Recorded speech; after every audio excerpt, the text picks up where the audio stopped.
What if the person you least expected to notice you actually did? Imagine one glance in the school corridor, one spark that feels electric, and suddenly your world isn't the same anymore. But wait, friendship, love, identity. What happens when the lines blur? Welcome to Heartstopper, where an ordinary boy meets boy moment turns into an extraordinary journey. And trust me, you won't be ready for the emotions that follow. Hello, everyone, and welcome. Welcome to BookPodCastZone. I'm Emma. And I'm John. Today, we're embarking on, well, a truly special deep dive. It feels really exciting to get into this one. Absolutely. It's a story that's captured so many hearts, ours included. Definitely. We're plunging into Alice Oseman's phenomenal graphic novel, Heartstopper, and specifically, we're going to focus on its foundational first two chapters, Meet and Crush. The very beginning, where it all starts. Exactly. And our mission here isn't just to, give you a plot summary. Not at all. Oh, we want to go deeper. Right. It's to really unpack the emotional core of these early interactions, meticulously explore the intricate character dynamics that start to blossom right away. And they do blossom quickly, even in those first encounters. They really do. And we also want to try and grasp the profound cultural significance these pivotal moments hold, both within the story itself, obviously, but also in the real world. Yeah, that broader context is so important with Heartstopper. It is. Because this isn't merely a sweet teen romance, though it is incredibly sweet. It's a profound journey of self-discovery, of acceptance, and, the messy, beautiful reality of burgeoning love. And it's a journey Oseman navigates with such remarkable sensitivity. That's what always strikes me. Oh, absolutely. She has this incredible gift for taking seemingly simple, relatable teen experiences. Like the awkward classroom seating, that first tentative chat, the sheer confusion of new feelings. Things we can all remember, right? Totally. Yeah. And she uses them as this powerful lens to explore incredibly complex and vital themes. We're talking about the nuanced process of identity formation, which is huge. Huge.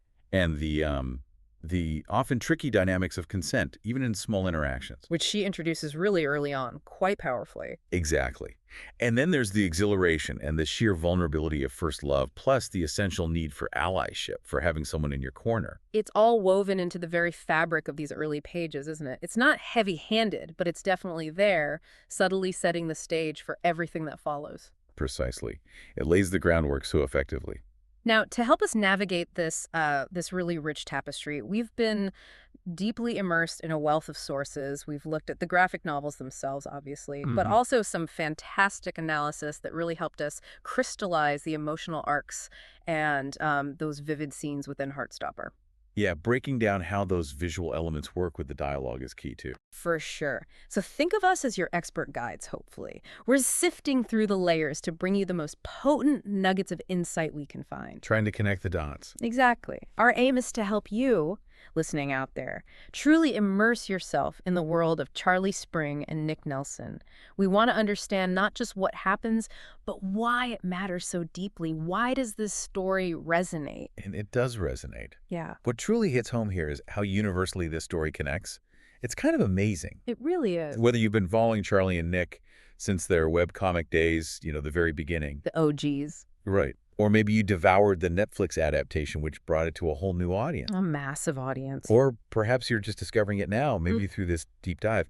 Whatever your entry point, there's something incredibly powerful about their journey. That intense longing to find your people, that feeling of needing connection. So relatable. And the often confusing process of navigating your own feelings, especially when they don't fit neatly into boxes. Yeah, the uncertainty of it all. And the quiet bravery sometimes of self-acceptance, just allowing yourself to be who you are. These are experiences that I think transcend age, background, and identity. I agree. It's about seeing aspects of your own journey reflected, isn't it? Even if the specifics are different. And that makes their story feel intensely personal for so many. Exactly. That reflection is powerful. Okay, so let's unpack this journey properly, starting right at the beginning with Chapter 1, which is aptly titled Meet. Perfect title. Right. Simple, direct.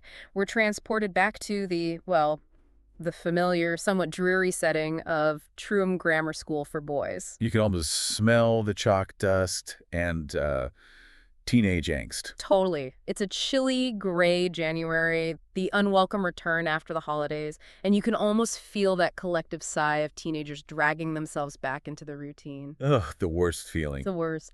But for 14-year-old Charlie Spring, our quiet, kind-hearted protagonist, this particular return to school is, well, it's anything but typical. He's already navigating something really difficult. Yeah, that shadow's there right from page 1. It is. He's in this deeply uncomfortable and secretive situation with Ben Hope. A relationship, if you can even call it that, that immediately casts this kind of oppressive shadow over his world. It's less relationship, more entanglement, something unhealthy. That's a good word. Entanglement. The narrative opens with Charlie sneaking around with Ben. Just that phrase alone. It immediately implies this clandestine, almost illicit dynamic. Yeah, sneaking around never sounds good, does it? No, it really doesn't. It's far removed from the open joy you'd hope for in a healthy teen romance. This isn't some playful secrecy like keeping a surprise party under wraps. Not at all. It feels loaded. It feels loaded because it seems born of Ben's desire to keep Charlie hidden, to keep their interactions compartmentalized and secret. And that signals a profound power imbalance right from the outset. Ben holds all the cards in that dynamic, it feels like. Charlie's just reacting. Exactly. And you feel Charlie's quiet anxiety, his internal conflict. You see it in the tentative way he interacts, the way he sort of holds himself. Oseman's artwork is brilliant at showing that. The body language says so much. It really does. And then there's the description of Ben's pushy ways, leaving Charlie feeling off balance. That's such a masterful yet subtle description, but it speaks volumes, doesn't it? Off balance, yeah. It perfectly captures that feeling of not being in control, of being constantly reactive to someone else's demands. And it's not just physical coercion, though there are hints of that pressure too. It's emotional manipulation. It's how what might initially feel like exciting, intense attention. Because being noticed can feel good, especially when you feel invisible. Right. But it quickly turns sour when genuine respect and open acknowledgement are completely absent. Ben doesn't offer that. No, it's conditional attention at best. Precisely. And Oseman vividly shows us how that initial thrill of being noticed can sometimes blind us to these glaring red flags. It's a painful lesson, I think, that many young people learn about differentiating between mere attention, someone noticing you, and true affection, someone actually caring about you. And valuing you. That distinction is crucial. This is actually a really critical narrative choice by Oseman, starting here. Who so? Well, by immediately establishing this unhealthy dynamic with Ben, she sets a baseline.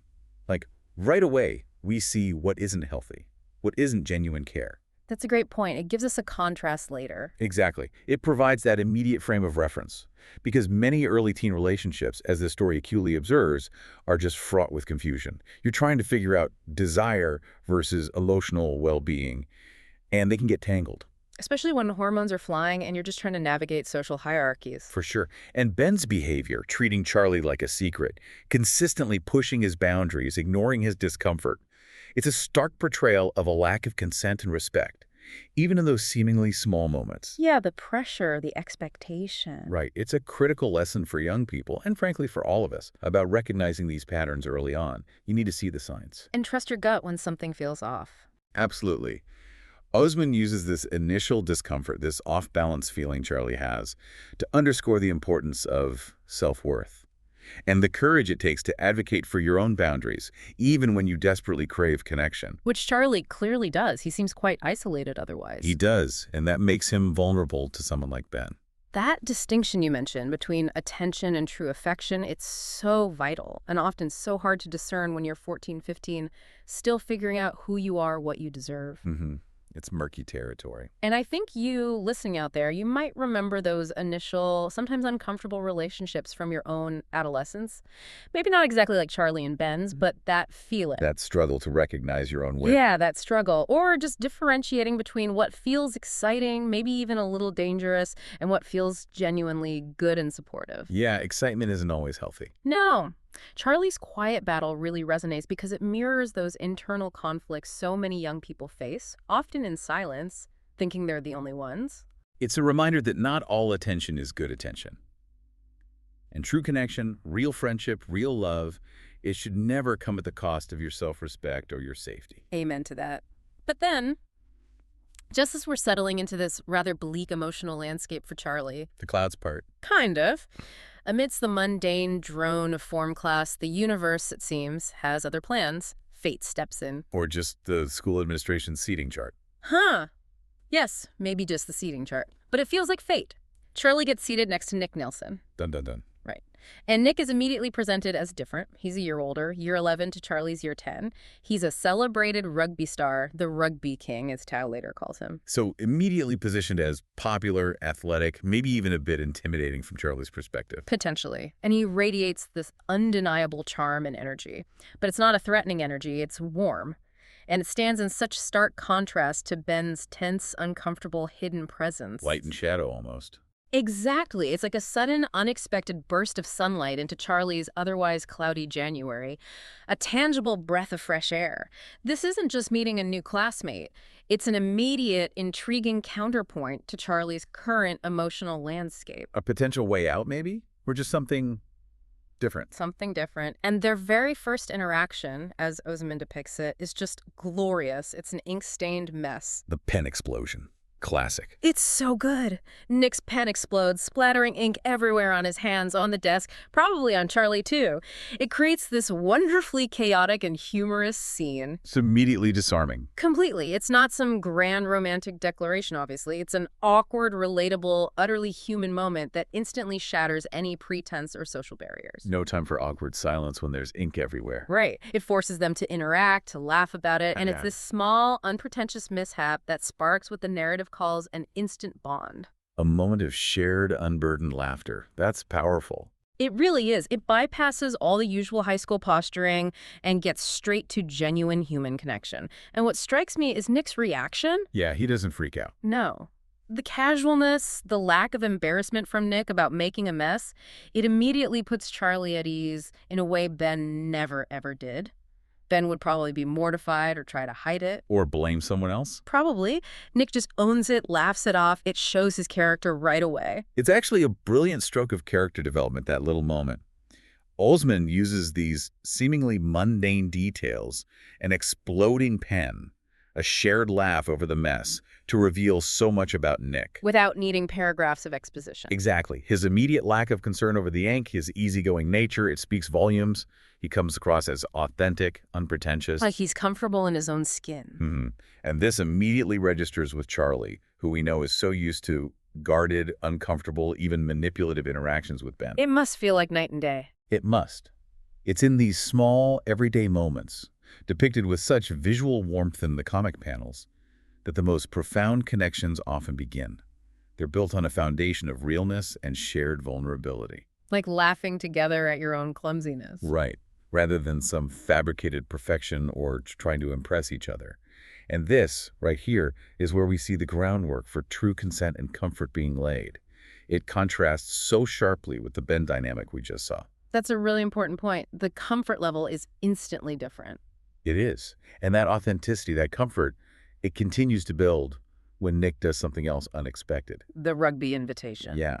Seeing something in Charlie, maybe beyond his quiet demeanor, maybe sensing something brave or resilient after seeing him around. Or maybe just being friendly.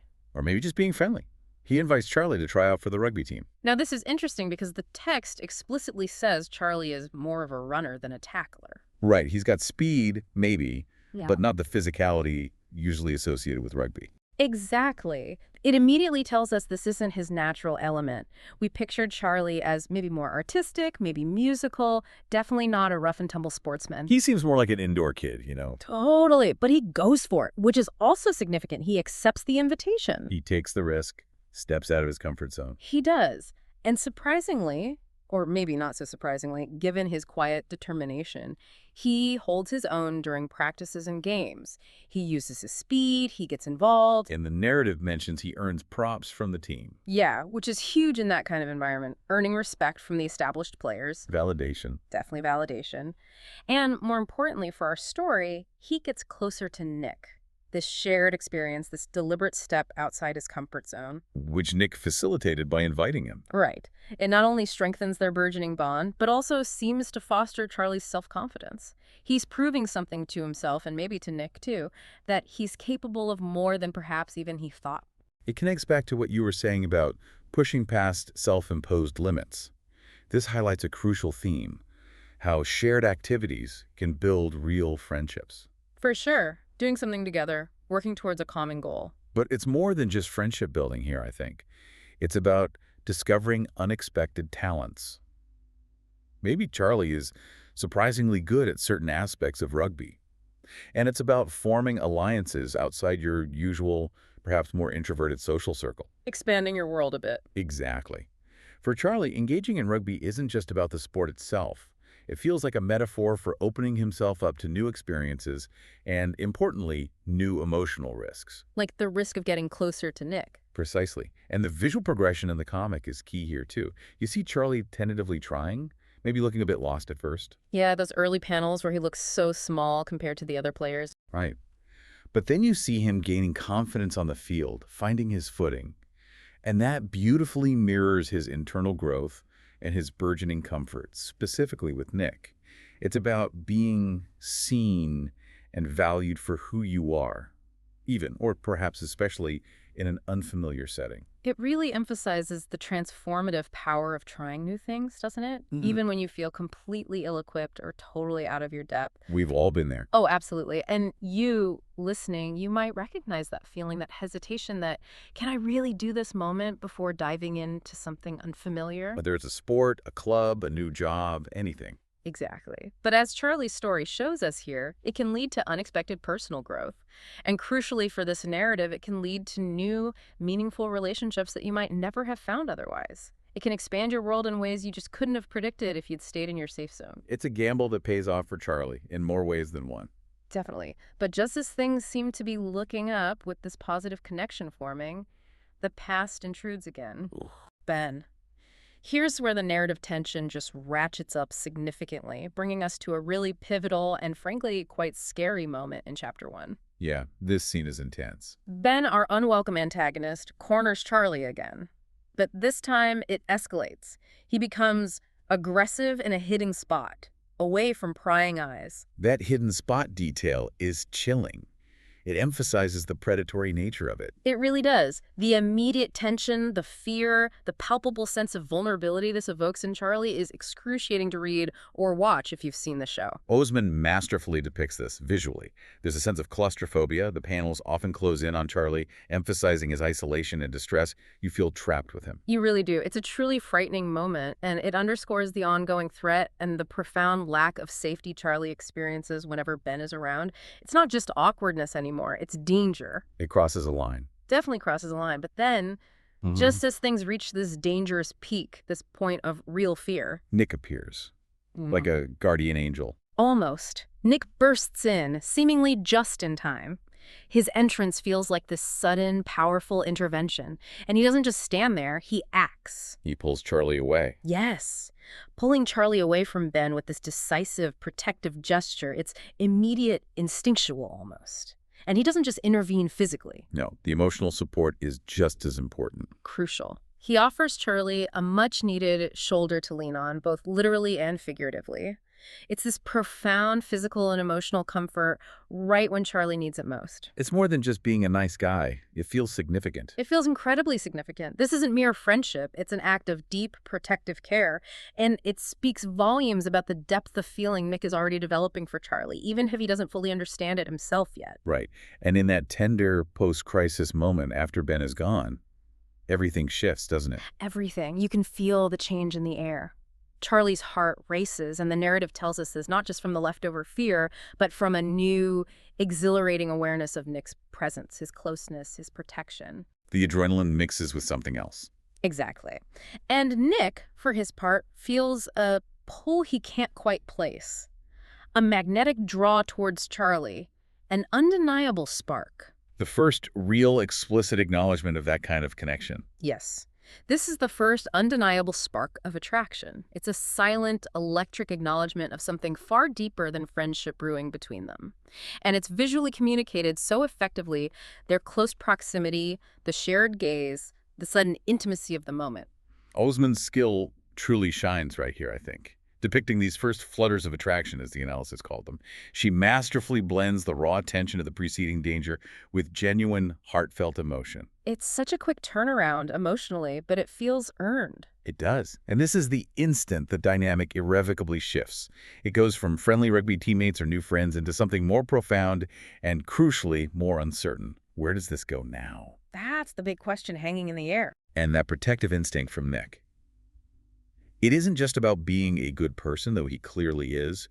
It's a powerful indicator of his growing feelings. It moves beyond casual camaraderie to a genuine care for Charlie's well-being and safety. He's invested. He's invested. It's a foundational moment for their relationship, demonstrating Nick's innate goodness, his empathy, and his burgeoning emotional investment in Charlie, specifically. And if we connect this to the broader picture, thinking about those real-world examples. Yeah, that kind of protective intervention, where a peer steps in to shield another from harm or bullying, it resonates incredibly strongly with themes of allyship and active bystander intervention. Things that schools are actively trying to encourage. Exactly. In U.S. high schools, for instance, we see widespread anti-bullying campaigns. Many schools have student-led initiatives working specifically to create safer spaces. Like peer mediation programs or things like that. Yeah, or think of the upstander programs that have become popular in many American school districts. They actively encourage students not to be passive bystanders, but to speak up or step in when they see something wrong. So Nick's action here is exactly what those programs advocate for. Precisely. It serves as a powerful example of what it means to be an ally, not just passively sympathetic, thinking, oh, that's too bad for Charlie, but actively protective.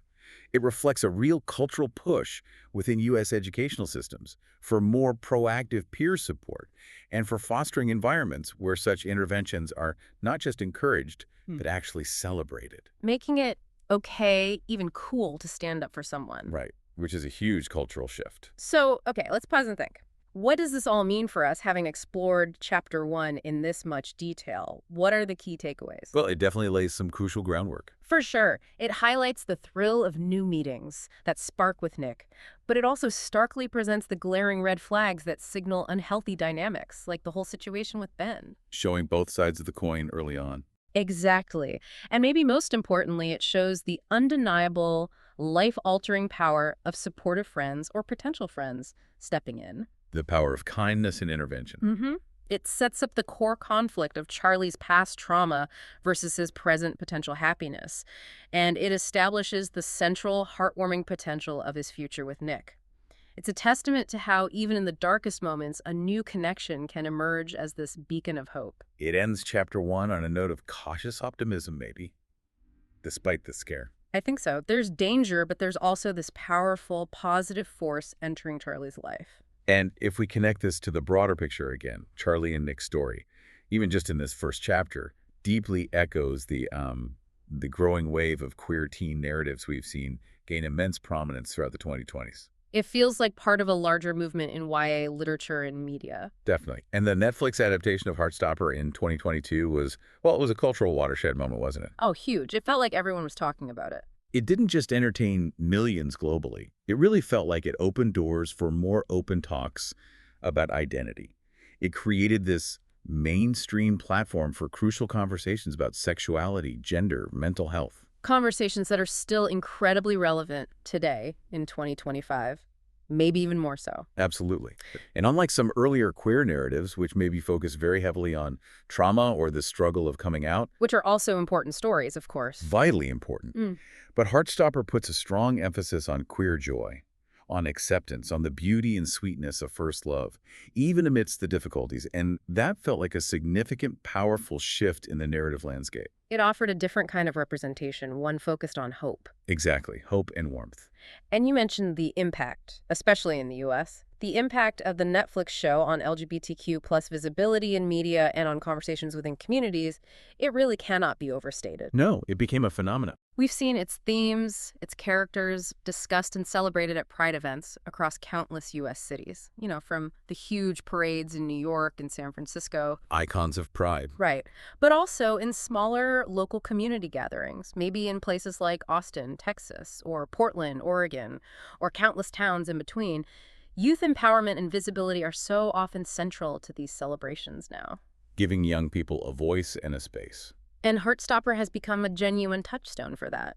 It's provided comfort, validation, and a vital sense of belonging for so many young people who are exploring their identities, figuring things out. Seeing themselves on screen, maybe for the first time in such a positive light. Exactly. This isn't just a popular show. It's become a cultural phenomenon that's actively shaping how young people see themselves and their place in the world. It's fostering a sense of hope and representation that feels incredibly important right now.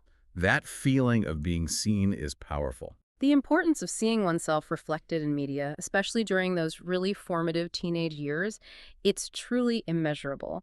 Stories like Heartstopper don't just entertain, they provide a mirror. They offer a source of comfort, validation, and that vital sense of community. Especially for individuals who might otherwise feel isolated or alone in their experiences. Right. It's a powerful reminder that you are not alone, that your feelings are valid, and that joy and acceptance are not just possible, but something you absolutely deserve. A message that can change lives, It really can. Okay, before we move on to the next chapter and see how things develop. which I'm excited to get into. Me too. Just a quick reminder to you all listening, if you're enjoying this deep dive, please do consider hitting like, subscribe, or share wherever you're listening. It really helps us continue bringing these analyses to you. We appreciate the support. We really do. All right, let's continue our journey into the heart of Heartstopper with Chapter 2. Welcome back. We are now diving headfirst into Chapter 2 of Heartstopper, which is evocatively titled Crush. Ah, yes. The plot thickens. Or rather, the feelings deepen. Definitely deepen. We pick up right in the immediate aftermath of that electric moment at the end of Chapter 1, Nick's intervention, that intense shared gaze, those unspoken sparks. The air is different between them now. Completely. Feelings are now undeniably present, maybe not understood fully, but they're there, a quiet hum beneath the surface of their interactions, but still largely unspoken, unacknowledged out loud. Which creates its own kind of tension. Oh, absolutely. There's this delicious tension hanging in the air now, a mix of exhilarating excitement, did that really happen, what does it mean, and also cautious trepidation, as both Nick and Charlie grapple internally with what just transpired and what it might signify for their, well, whatever it is they have. Friendship. More than friendship, it's undefined. Exactly. Undefined and potentially terrifying. And here's where it gets really interesting, especially from Nick's perspective. Yeah, we get more insight into his thoughts now. We do. Nick, our charming, popular rugby star, seemingly confident on the surface, he can't shake thoughts of Charlie's rough history with Ben. That confrontation clearly stuck with him. It wasn't just a fleeting moment for him. It meant something. Right. So he starts digging a bit, as the source material puts it, maybe subtly observing Charlie more closely, perhaps asking casual, careful questions of mutual friends, trying to piece things together. Without being too obvious about it, probably. Probably. And through this, he starts uncovering how Ben's been manipulative, treating Charlie like a secret. He gets a clearer picture of the dynamic Charlie was trapped in. He learns the extent of the unhealthy situation. Exactly. And this isn't just filed away as idle gossip or fleeting curiosity for Nick. This revelation hits Nick hard. You can feel his reaction. It stirs not just sympathy, but this powerful wave of protectiveness. We saw the instinct in Chapter 1. Now it's being fueled by knowledge. Right. Protectiveness and, crucially, deepening feelings for Charlie. It's a clear sign of his growing emotional attachment. It feels like an almost intrinsic need to understand Charlie's past and shield him from future hurt. It adds another layer to his attraction. It's not just about Charlie being cute or nice. It's about seeing his vulnerability and wanting to protect it. Yes, he's not just observing from the sidelines anymore. He's actively investing himself emotionally in Charlie's well-being. And it demonstrates this capacity for empathy that goes far beyond just a casual crush or surface-level friendship. This sequence, I think, beautifully illustrates Nick's incredibly empathetic nature. He doesn't dismiss Charlie's past trauma or tell him to just get over it. Which would be such a common, unhelpful reaction. Totally. Instead, he actively seeks to understand the manipulation and the hurt Charlie endured. And this evolving understanding, this knowledge of Charlie's past, it profoundly deepens Nick's emotional investment. It makes the connection more substantial. Exactly. It moves beyond simple attraction or shared interest to a genuine sense of care and maybe even responsibility. It feels like a crucial step in building a healthy relationship, that willingness to acknowledge, respect, and process someone else's past hurts. Instead of just ignoring them or pretending they don't matter. Right. Oseman effectively communicates that Nick's feelings are becoming rooted in a deep understanding of Charlie's vulnerability. And that indicates a maturity in Nick, suggesting his feelings are moving into something far more substantial than just a fleeting infatuation or a simple crush. It makes him even more endearing as a character, I think, his thoughtfulness. Definitely. And this directly connects back to you, the listener, doesn't it? It touches on the profound way past experiences, past hurts, can shape new relationships. They always cast a shadow, or at least inform the present. They do, and it underscores the immense importance of understanding and actively protecting those you care about, especially when they carry the weight of previous difficult interactions or traumas. It's about building a bond forged not just in shared joy and laughter. So that's important too. Of course, but also in empathy, in trust, and in a willingness to offer a safe harbor, a place where someone feels seen and protected, baggage and all. That safety is paramount. Meanwhile, while Nick is doing this internal processing and quiet investigation, Charlie is navigating his own confusing emotional landscape. He has these exhilarating new feelings for Nick, this hope bubbling up. After the darkness of the Ben situation. Exactly. So he cautiously, nervously confides in his buddy Taoju about his growing crush. Ah, Tao, Charlie's best friend.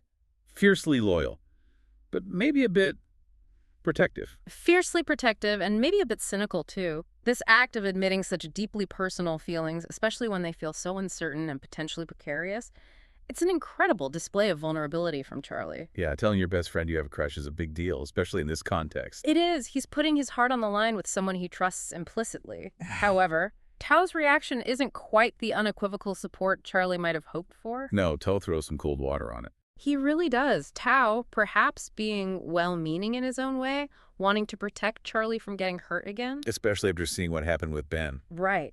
He responds with skepticism. He essentially warns Charlie that Nick seems straight based on appearances, reputation, the rugby thing, and heartbreak might follow.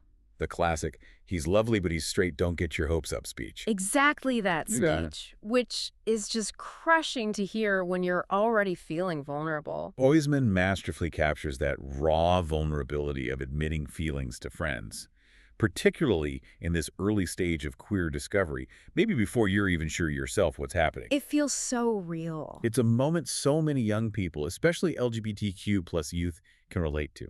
That courage it takes to voice nascent desires, feelings you're barely admitting to yourself, and then the potentially crushing weight of someone else's doubt, even if it comes from a place of love. It can make you question yourself all over again. Absolutely. This exploration of how doubt from others can clash with your own hopes is such a powerful narrative device. Tao, while fundamentally a good friend, represents those well-meaning but sometimes misinformed voices. Voices that are shaped by societal assumptions. Precisely. Assumptions rooted in what we call heteronormativity. That unconscious societal expectation that straight is the default, the norm, until proven otherwise. So Tao looks at Nick, popular, sporty boy, and assumes he must be straight. Exactly. And therefore, he assumes Nick is an unsuitable, even dangerous object of affection for Charlie, predicting inevitable heartbreak.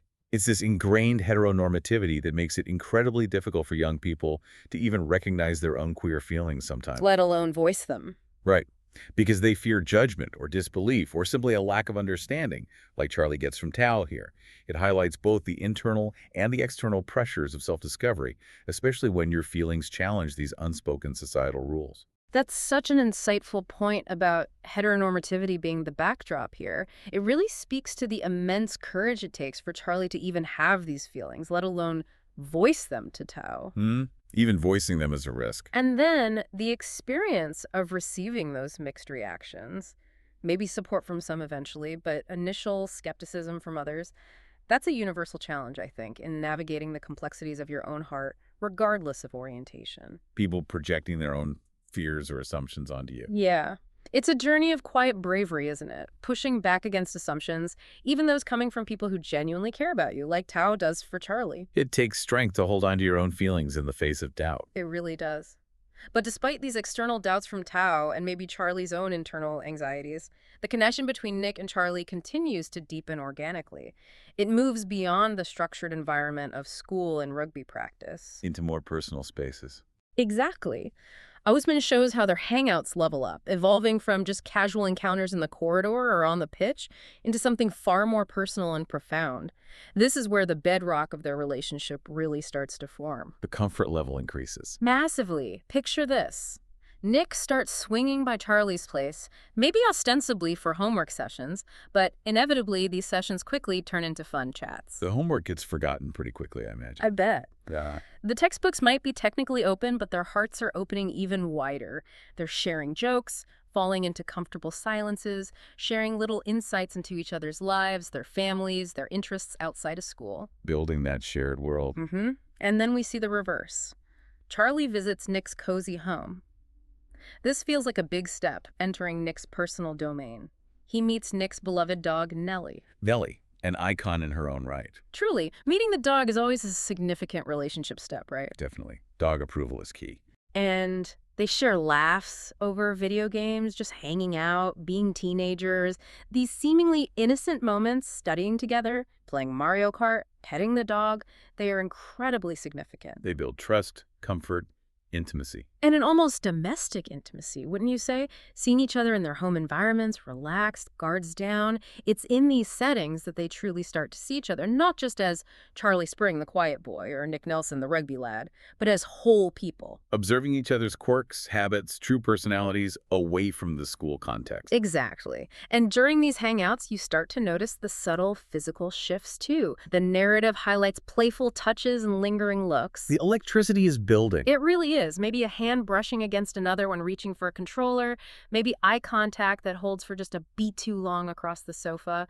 Those subtle, non-verbal cues that are just hinting at more, they're absolutely crucial in building that romantic tension and signaling unspoken desires. They speak volumes without saying a word. They really do. And these seemingly innocent moments, these hangouts, they are in fact foundational. They are just narrative filler to pass the time between big plot points. No, they feel essential. They are essential. They are the bedrock upon which trust is built, intimacy blossoms, and the deeper understanding of each other's worlds takes root. Oseman excels at depicting how these quiet interactions. Like the inside jokes they start developing. Yeah, the inside jokes, the comfortable silences where you don't feel the need to fill the space, the casual physical proximity that becomes less awkward and more comforting, the shared vulnerability of being in each other's personal spaces. Letting someone see your messy bedroom. Exactly. All these things contribute significantly to the emotional landscape of their relationship. And the comic panels often visually emphasize these moments, maybe with soft lighting or close-ups on their hands almost touching or their expressions. They make these quiet moments feel profoundly intimate to the reader. You feel like you're right there with them, feeling the connection grow. Exactly. They establish a genuine, deeply felt connection that makes the later, more dramatic moments, like the kiss we know, is coming so much more impactful and earned. Okay, so while Charlie is navigating his acknowledged crush and these lovely, deepening hangouts, Nick is on his own, much more profound internal journey. This is a huge part of Chapter 2. Yeah, Nick's internal struggle comes to the forefront here. He starts questioning his own attractions, as the text says. He's scrolling through thoughts late at night. This isn't portrayed as a quick, convenient light bulb moment. No, it's messy and confusing for him. It really is. It's depicted as a deep, often confusing, sometimes anxious process of self-discovery. Oseman dedicates significant space, both in the dialogination and the artwork, to showing Nick's internal monologue. Those thought bubbles become really important. Crucial. We see the churning thoughts, the quiet anxieties that accompany this fundamental reevaluation of his identity. He's grappling with the internal dissonance, the conflict between his perceived identity, the one everyone else sees, the straight rugby lad, and the undeniable feelings he has for Charlie. Feelings that don't fit the narrative he and others had for him. Exactly. It's shaking his foundations. And this is really a classic self-discovery arc, but Alice Oseman handles it with such sensitivity and realism. That's what makes it resonate. How so? What makes it feel real? Well, she doesn't rush it or simplify it. It's not like, oh, I fancy Charlie, guess I'm gay now. Yeah. It's a portrayal of the uncertainty, the questioning, the maybe even denial at first. What does this mean, a phase? Exactly. The immense emotional labor involved in reevaluating something so fundamental about yourself. and the quiet internal questioning that often happens in private moments late at night when the world is asleep. When you can finally be alone with your thoughts. Right. For many young people, especially when questioning their sexuality or gender identity, this internal process is a profound, often solitary journey.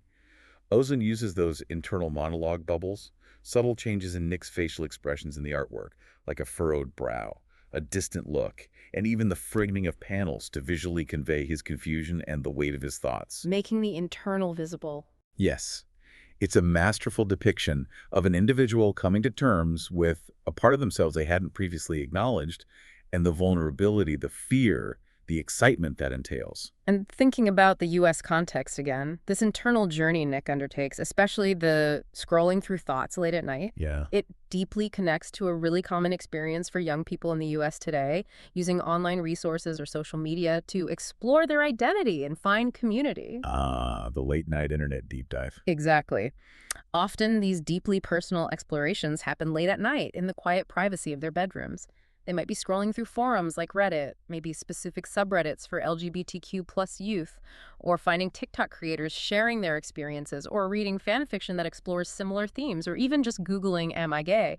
or "Can boys like boys?" Searching for answers and connection. Precisely. It's where they find language and validation for feelings they might not have understood before, feelings that maybe feel confusing or forbidden. It directly echoes Nick's journey of late-night introspection as he tries to put a name to his feelings and maybe, consciously or unconsciously, find others out there who might share similar experiences. Social media and the internet have become this invaluable, albeit sometimes overwhelming, tool for self-discovery and community building for LGBTQ plus youth, especially if they don't feel safe or understood in their immediate offline environment. That's a really potent connection.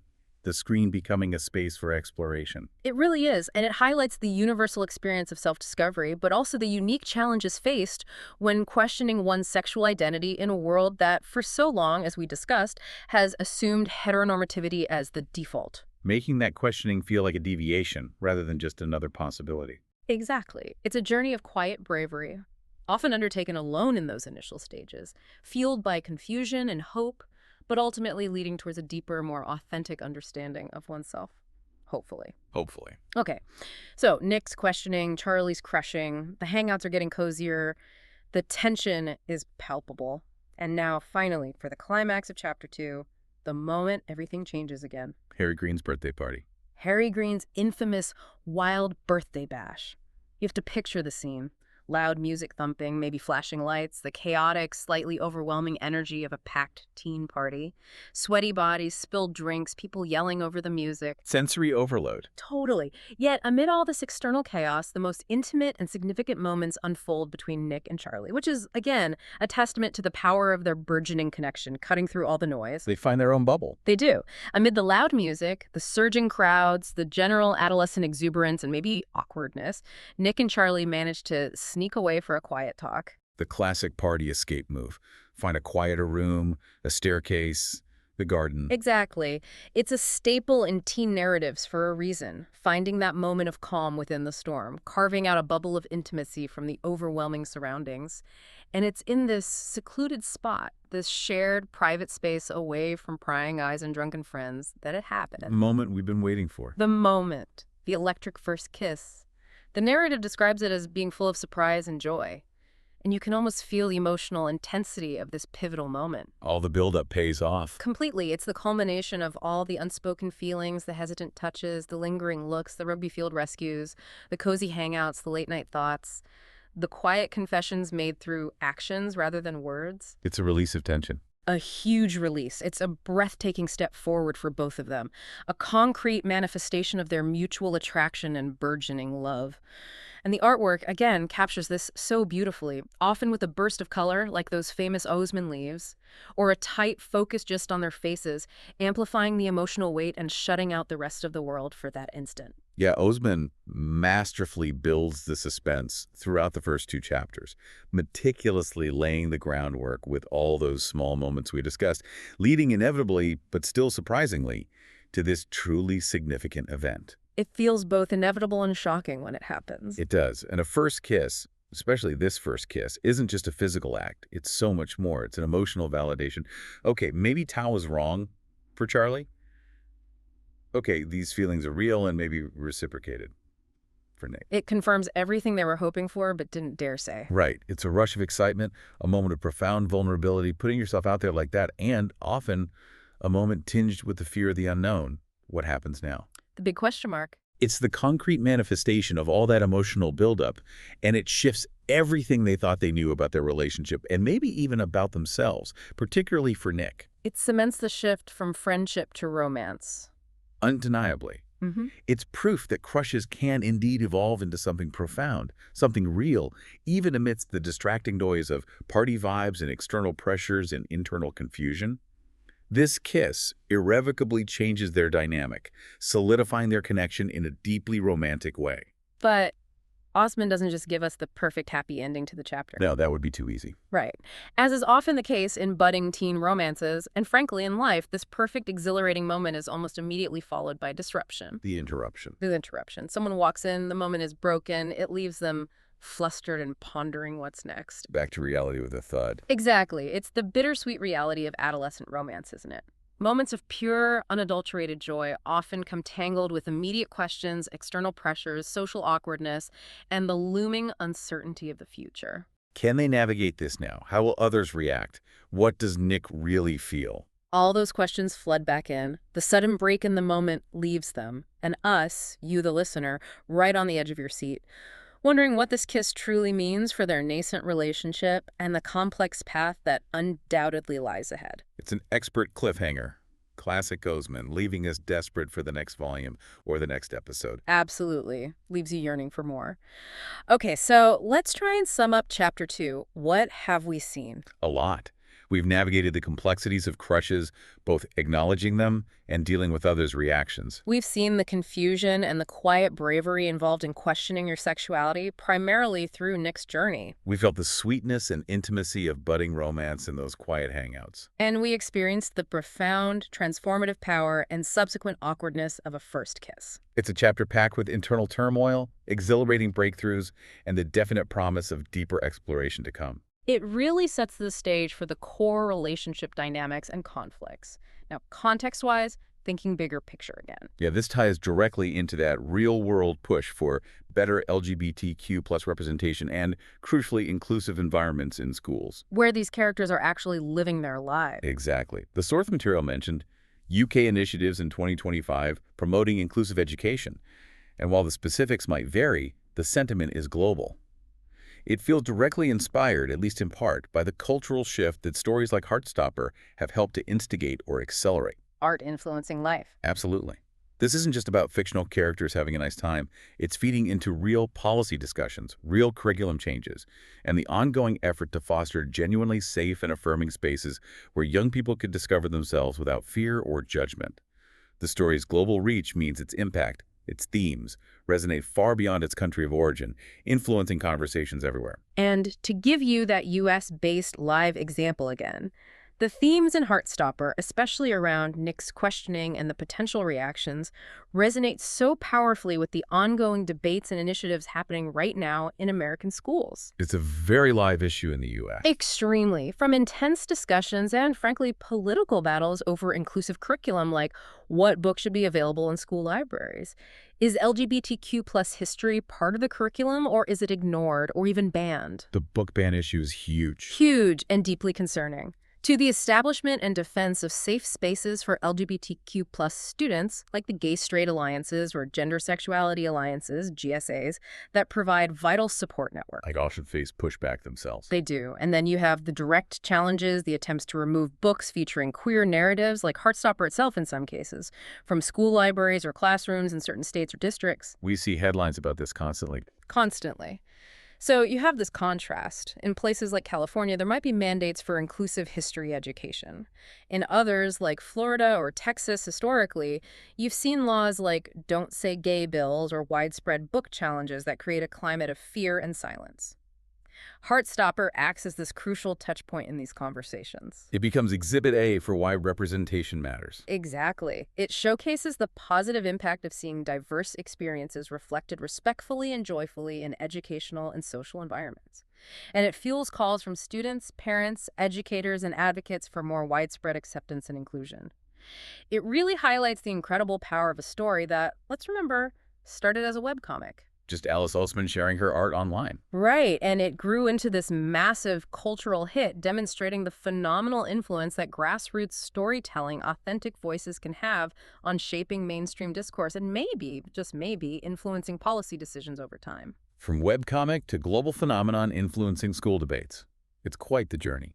It really is, and it's a powerful reminder for all of us about the tangible impact that stories like Heartstopper can have on real-world conversations, on shifting attitudes, and ultimately on fostering a more inclusive and understanding environment for young people. It's a testament to the power of narrative, isn't it? Yeah.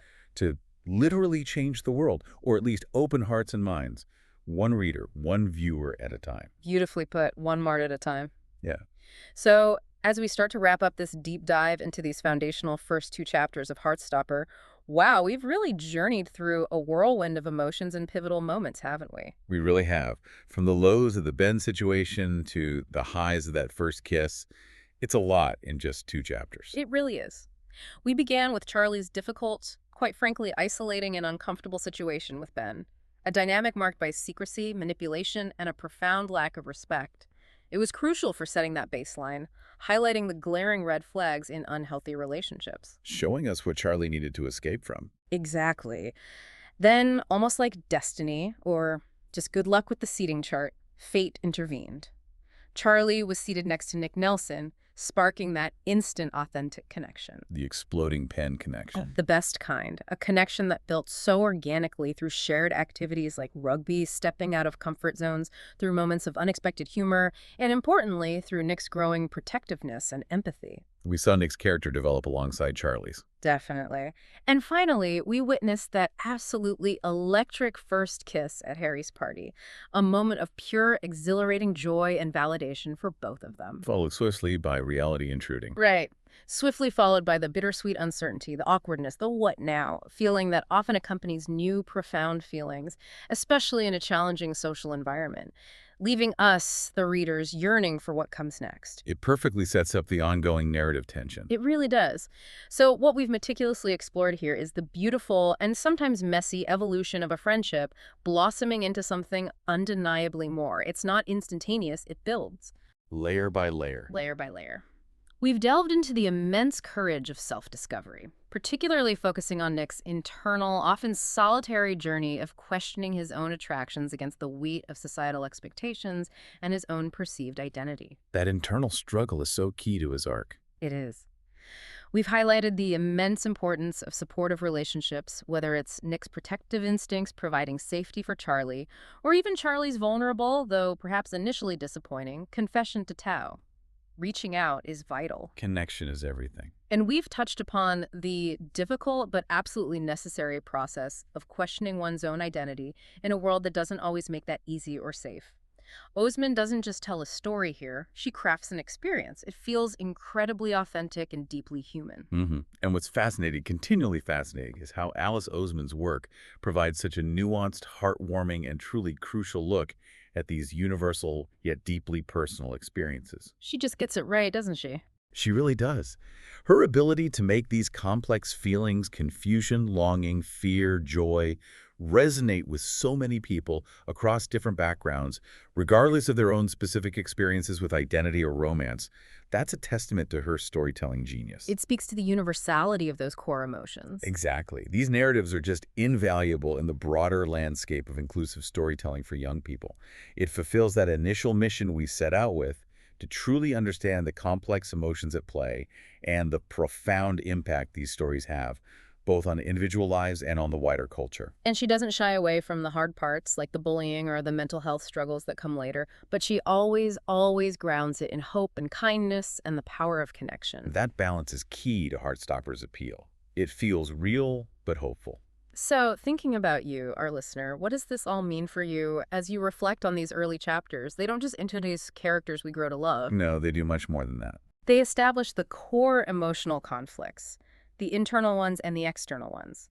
They lay out the beautiful, fragile potential of Nick and Charlie's relationship. And maybe, just maybe, they invite you to reflect on your own experiences. Your own memories of friendship, crushes, confusion. Yeah. Your own experiences with friendship turning into something more, or navigating crushes, or that often challenging yet ultimately rewarding journey of self-acceptance, whatever that looks like for you.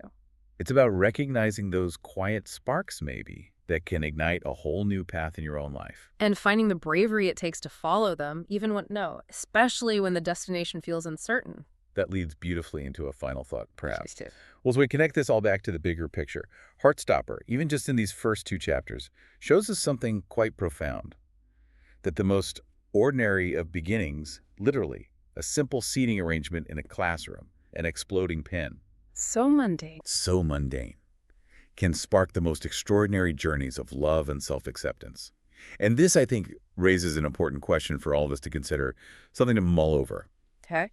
In a world that is constantly pushing us, subtly or not so subtly, to define ourselves, to fit into neat boxes, to pick clear labels and meet expectations, how much courage does it truly take? Courage for what? Courage to just allow your heart to follow where it leads, to embrace that beautiful, messy uncertainty like Nick starts to do, to trust to your most authentic self, whatever that looks like and however it might evolve, is always enough, even if it doesn't fit the predetermined molds.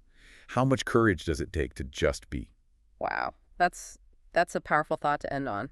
Allowing your heart to lead, embracing uncertainty, trusting yourself. Something to think about maybe in relation to Nick and Charlie, but also ourselves? Definitely something powerful to mull over as you think about Nick and Charlie's journey unfolding from here, and perhaps, as you said, even your own path. Thank you so much for joining us on this deep dive into the beginning of Heartstopper. It's been a real joy unpacking it. It really has. Thanks for listening, everyone.